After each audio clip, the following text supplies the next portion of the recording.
Silvio Berlusconi nunca engañó a nadie. Los italianos, que en vez de nacer, debutan sobre el escenario más antiguo y hermoso, se dieron cuenta enseguida de que aquel tipo, con tacones en los zapatos para verse alto, un bronceado casi eterno y un cabello que nunca tenía canas y siempre bien peinado, con aires de galán antiguo, no era un político, sino un actor, dispuesto al gran reto de representar a la vista de todos una parte del alma italiana.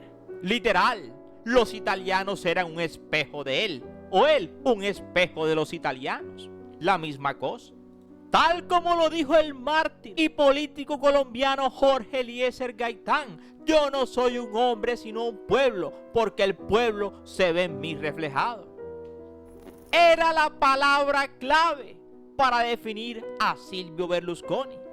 Cuando lo veían ser imputado tantas veces y nunca o casi nunca lo condenaron, la gente pensaba: oh, qué grande. Así que cuando llegó a Italia el espectáculo de Berlusconi, propuso a los italianos algo que no era barato. Consistía en multiplicar su propia fortuna al ritmo de su poder, sirviéndose de la televisión para dar carta de naturaleza a todos los excesos. Pero la función de Berlusconi lo merecía, y así lo creyó el pueblo, hartos como estaban de viejas fórmulas políticas y líderes distantes, y pagaron una factura tal que generaciones enteras de italianos tardarán tiempo en saldar. Sin duda sembró semillas de populismo. Llegaría al gobierno en el 94 y se convertiría para siempre en una pieza fundamental de la política italiana. No fue vencido por la razón, sino por el interés. Ese era Silvio Berlusconi. Cuando el arzobispo de Milán, Mario Enrico Delfini, pronunciaba el miércoles 14 de junio una homilía, toda Italia debió sentir la necesidad de hacer cuentas con su pasado reciente. Poco después, pasadas las 4 de la tarde, hora italiana, salían las exequias de Silvio Berlusconi por la puerta de la Catedral de Milán, escoltado por 6 carabinieri. A partir de aquel momento, se dio por liquidado un tiempo marcado absolutamente por su figura. Padre de casi todos los fenotipos políticos actuales en Italia, por acción o por reacción o omisión, como lo quieran llamar. Lo único que hizo fue construir un espejo estético, cultural y social, en el que Italia se miró a sí misma para dejar atrás los años de estancamiento. Así que aquel cortejo se llevaba tras sí toda una era. Literal, era una historia italiana. Ese era el título de un folleto que Silvio Berlusconi envió a millones de hogares en vísperas de las elecciones del 2021. Y tenía razón. Su historia, sin duda, es muy italiana, la italiana clásica. Pero no solo. La fantástica parábola existencial, empresarial y política de Silvio Berlusconi, contemplada con la mente lúcida y sin lágrimas, presagia el destino histórico de las democracias occidentales de este nuevo siglo. No hay duda que fue uno de los italianos más influyentes de la segunda mitad del siglo XX. Es decir, quizá fue el hombre que más influyó en las costumbres, los valores y las representaciones colectivas de un pueblo. Vamos a dejar pues que otros reconstruyan los hechos y cuestionamientos, los relatos de la historia de Italia. Así que para ello empezaremos por los años 80, una década que duró los 30 años que abarca la era de Silvio Berlusconi. Aunque paradójicamente, los años 80 de Berlusconi empezaron en la oscuridad de los 70, en ese inquietante y siniestro espacio en sombra que todavía hoy existe sobre el origen de su fortuna económica como empresario de la construcción. En cambio, la década siguiente trae luz, una luz azulada, artificial, doméstica. En los hogares italianos brilla una luminiscencia que promete una nueva vida, ligera, acomodada, despreocupada, de disfrute y deleite. Eran otros tiempos, era la promesa que hacía Berlusconi. Corría el año 2001. Aquella luz de un tubo de rayos catódicos anunciaba que la cuaresma había terminado. La llegada de los canales privados a Italia empezó en los 80 y no es normal o casual que hubiese empezado aquella era de lo privado con un torneo de fútbol. Dicta también simbólicamente el final de los plomisos años 70. Se acabaron la política, las ideologías, los proyectos revolucionarios que culminaron en desastre. Ha llegado la hora de liberarse del reflujo de un presente eterno, de un futuro que no promete nada y que por tanto cumplirá su promesa. Eso decía aquel folleto. Y tras la cuaresma comercial y televisiva, propagada en el mundo redimido por las cadenas, no llega la Pascua, sino un nuevo carnaval. Un periodo de absoluta locura compulsiva, de desenfreno hedonista y consumista, alimentos por todos lados. Viandas se encontraban en supermercados. Así nacía el berlusconismo. Nació oponiéndose a los elitismos, a la vieja clase política, a los viejos potentados económicos, a la vieja élite intelectual. Silvio proclama que es un hombre del pueblo para el pueblo, siempre que el pueblo renuncie a sí mismo, eso sí.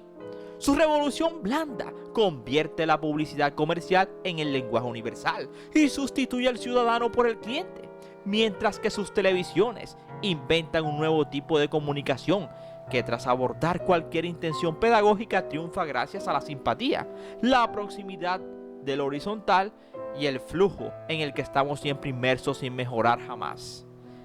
Por eso cuando era presidente, casi todos los canales decían lo mismo: todo está perfecto, todo está bien, estamos bien como estamos, por fin podemos ser nosotros mismos. Aquel relato televisivo, aquel sueño milagrero, era el eslogan electoral cada vez que se lanzaba a la presidencia o a un acto político.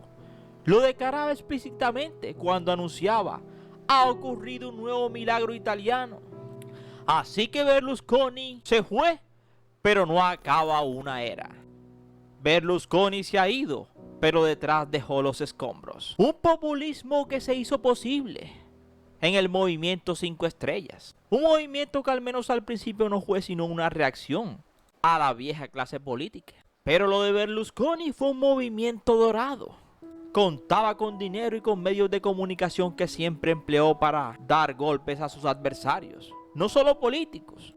Así que ha perecido el 3 veces primer ministro de Italia, dueño del imperio mediático Mediaset, el hombre que revolucionó las telecomunicaciones y atravesó cientos de escándalos legales y personales.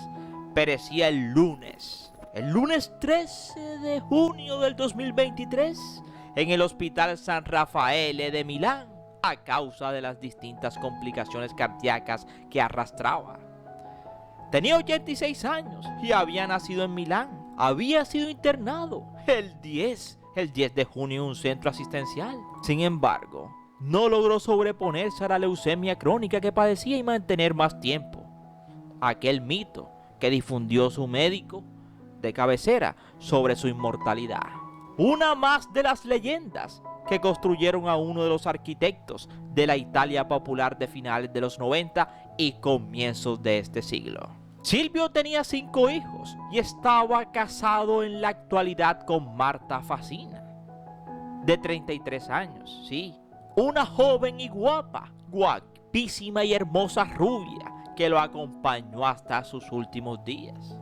Incluso lloró a cántaros el día de sus exequias. En la fotografía siempre juntos. A él siempre pasaba sonriendo.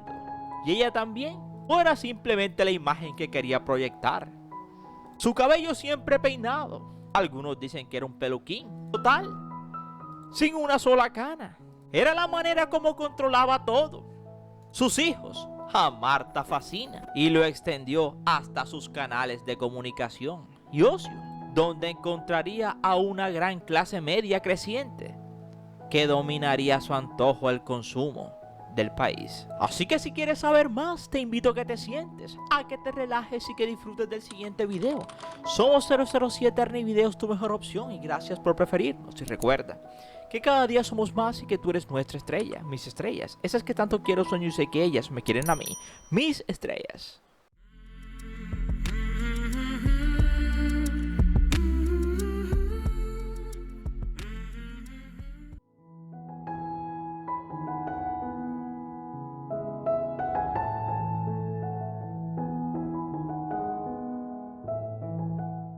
La despedida final de Berlusconi comenzó con puntualidad milanesa. Unas 2000 personas entraron dentro del templo, la Catedral de Milán, y otras 12.000 siguieron la ceremonia desde la Plaza del Duomo, el escenario de su primer mitin político en el 94, a través de 4 pantallas gigantes, la ciudad acordonada total. El centro, impracticable. La idea era crear un corredor para las autoridades que debían llegar. Sin embargo, no hubo grandes nombres entre la lista de gobernantes que cogieron un avión para participar en la ceremonia. Estaban el primer ministro húngaro, Viktor Orbán, el emir de Qatar, Tamim bin Hamad, y el presidente de Irak, Abdul Latif Rashid.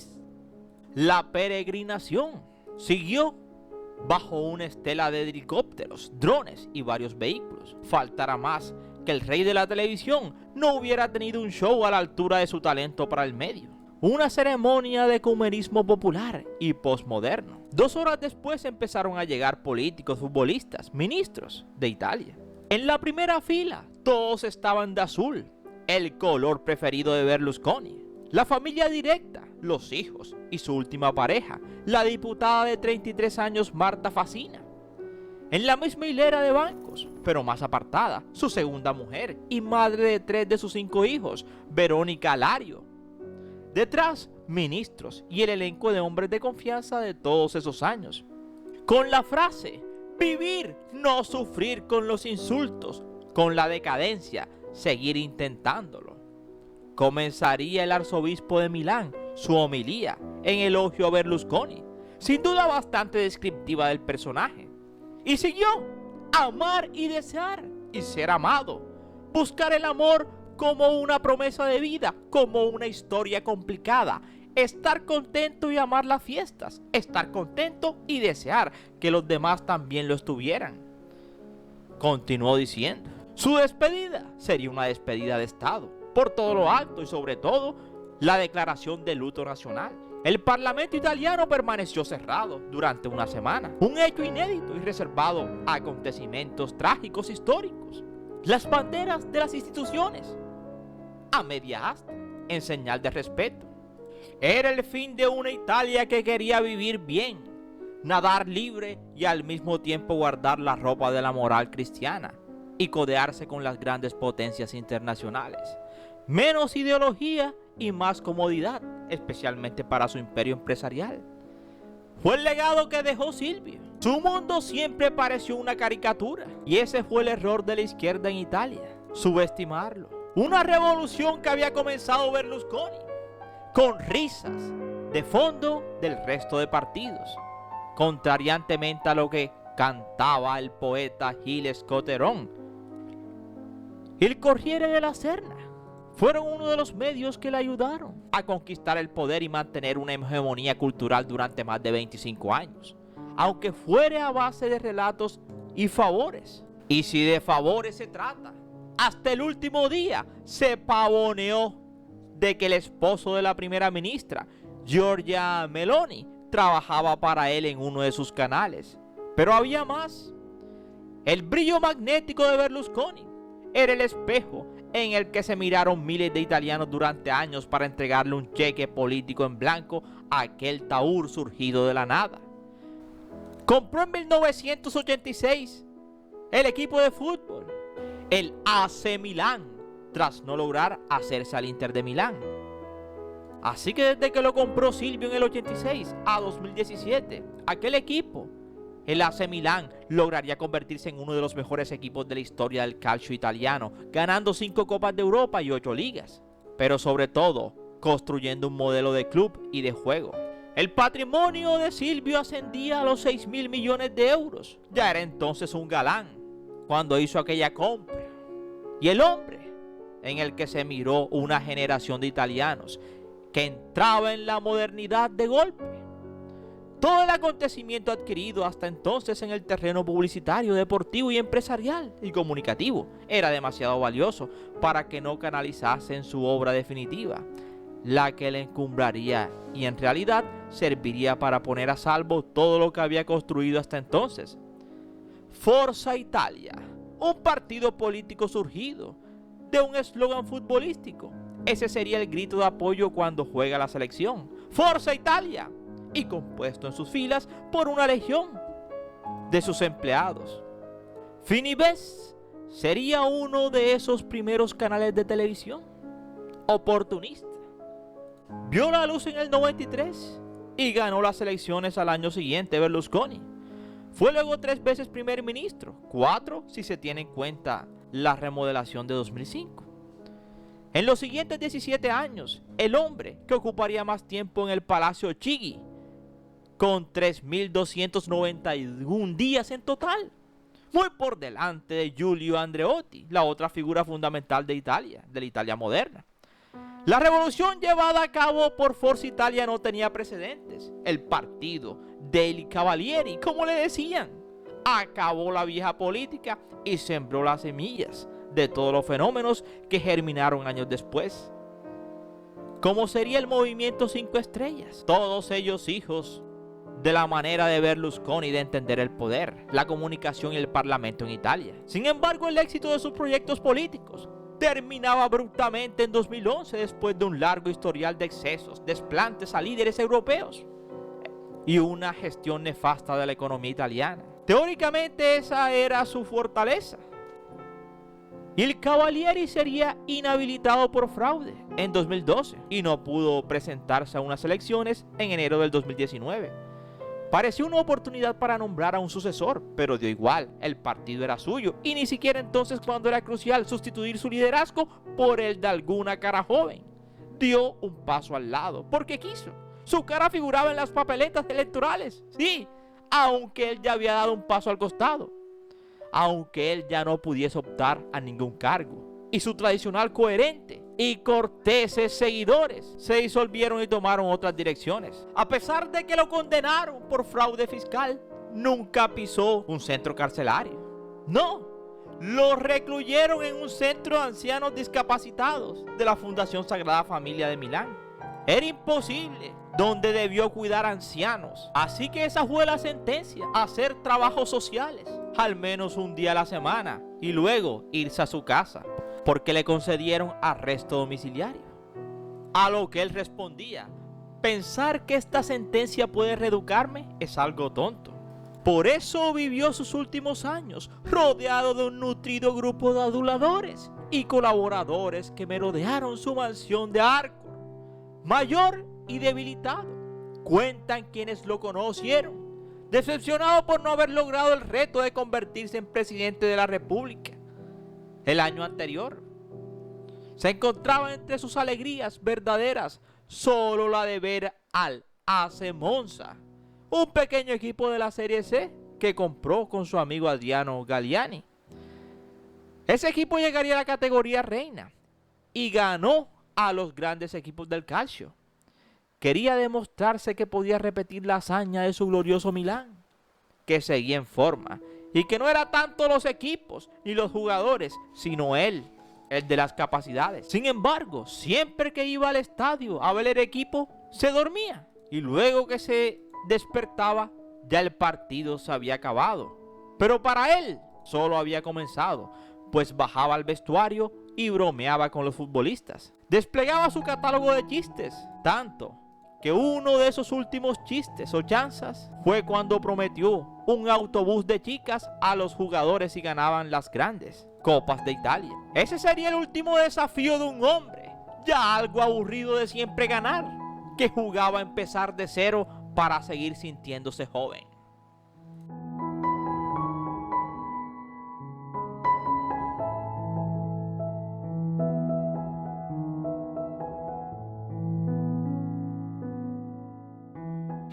Silvio siempre amó estar con sus amigos y con los suyos. El sentido del clan acompañó siempre la estructura que mandó a construir hace más de 30 años en su mansión de Arcor, un mausoleo de inspiración masónica. Ni un símbolo cristiano, solo formas circulares y triángulos esculpidos en mármol de Carrara por el artista Pietro Cascella, escultor de cabecera del magnate, con reminiscencias de la logia a la que se afilió en el año 78, donde compartiría eternidad con la familia, sus amigos cercanos y compañeros de correrías. El lugar de unos 180 metros cuadrados y espacio para otras 30 personas. Ahora, ese extraño lugar, lleno de lujos, no está claro si será el domicilio del partido Forza Italia, un palacio versallesco rodeado de gigantescos abetos. Allí se realizaron las famosas fiestas Bunga Bunga, por la que Berlusconi tuvo que responder ante la justicia. Él las llamaba fiestas elegantes. Berlusconi pasaría la mayoría de los últimos tiempos de su vida recluido en su interior. La pandemia y luego la leucemia crónica que sufría le enclaustraron entre esos muros, acompañado siempre de su joven mujer, la diputada de 33 años Marta Fasina. La mujer, obsesionada por un posible conmoción mundial, tomaría el control en los últimos tiempos de una de las facciones de Forza Italia, bajo la legitimación que le otorgó compartir techo con Berlusconi. Aunque quieran o no, esos muros, sin embargo, perderán parte de su poder terrenal sin su principal inquilino. Así que alguien como él, que amaba tanto a Arcore, no podía morar en un sitio distinto a Arcore.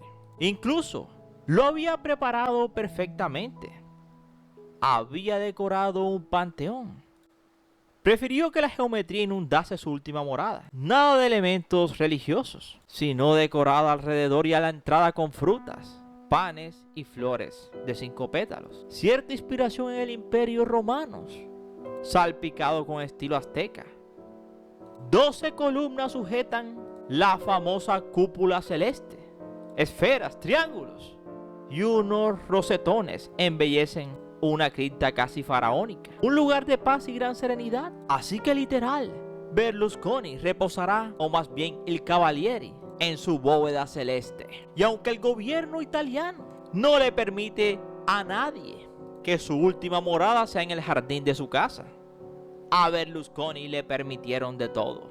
No solamente en vida, sino hasta después que pereció. Y esperamos que te haya gustado este interesante video, no sin antes decirte gracias por preferirnos. Y recuerda que cada día somos más y que tú eres nuestra estrella, mis estrellas. Esas que tanto quiero, sueño y sé que ellas me quieren a mí, mis estrellas.